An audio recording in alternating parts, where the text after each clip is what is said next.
तो भाई लोगों अर्ज किया है, कबूतर बैठा था डाल पे डाल गई टूट। कबूतर बैठा था डाल पे डाल गई टूट। 300 पार के सपने रखने वाली एसआरएच को एमआई ने दिया कूट और बोला।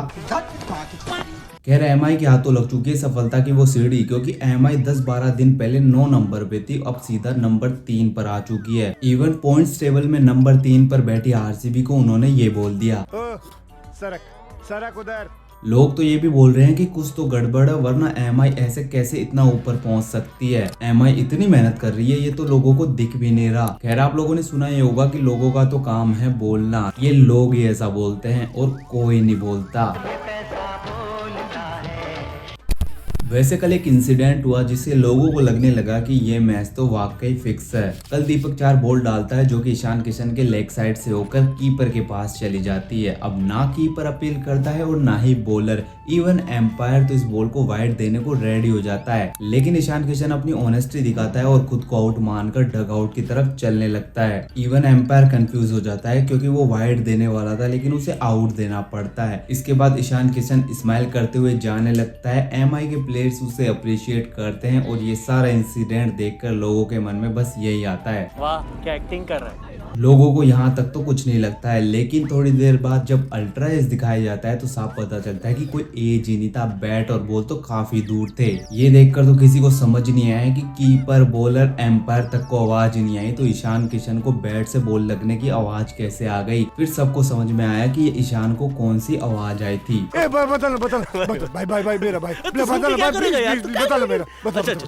पेटीएम पर 5,000 रुपए प्राप्त हुए। देखो किसी प्लेयर का एक पीक टाइम आता है, उस पीक टाइम में वो आउटस्टैंडिंग परफॉर्म करता है। वैसे ही ईशान किशन का भी पीक टाइम आया था जो कि था 23 मार्च 3:30 बजे से लेकर 23 मार्च 5:30 बजे तक।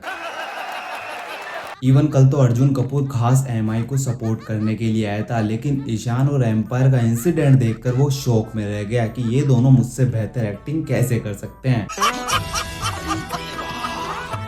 और उधर ट्रेविस हेड तो जानबूझकर 0 पर आउट हो गया। उसका कहना था कि जब तक रोहित शर्मा को तुम फील्ड पे नहीं लाओगे मैं रन नहीं बनाने वाला। इवन कैमरामैन भी ये बात जानता है। जैसे ही रोहित भाई ने किस करने वाला फेस बनाया, कैमरामैन ने तुरंत ट्रेविस हेड को दिखा दिया। साली चलती फिरती कोकेन है कोकेन।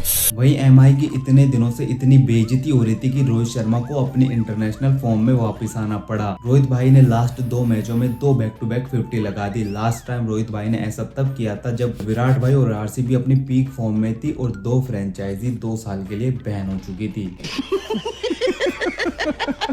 एमआई वाले इतनी प्लानिंग के साथ आए थे कि पॉइंट्स टेबल में आरसीबी के ऊपर बैठ गए और उन्होंने एसआरएच को इतनी कैलकुलेशन के साथ हराया कि उनकी नेट रन रेट इतनी अच्छी रही ताकि एसआरएच नंबर 10 पर ना जा सके और चेन्नई ऊपर ना आ सके।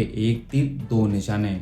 है दुनिया में कोई मेरी तरह होशियार? उधर काव्या मरान काफी परेशान है कि इतनी अच्छी टीम बनाई थी फिर भी इतनी खराब परफॉर्मेंस कैसे आ रही है। और काव्या ही नहीं, सारे एक्सपर्ट्स का भी मानना है कि एसआरएच तो टॉप 2 में होनी चाहिए थी, पर ये बॉटम 2 में कैसे आ गई। मुझे लगता है इसके पीछे किसी न किसी का हाथ है जिसने इस टीम के पीछे काला जादू करवा दिया, लेकिन ऐसा काला जादू कर कौन सकता है।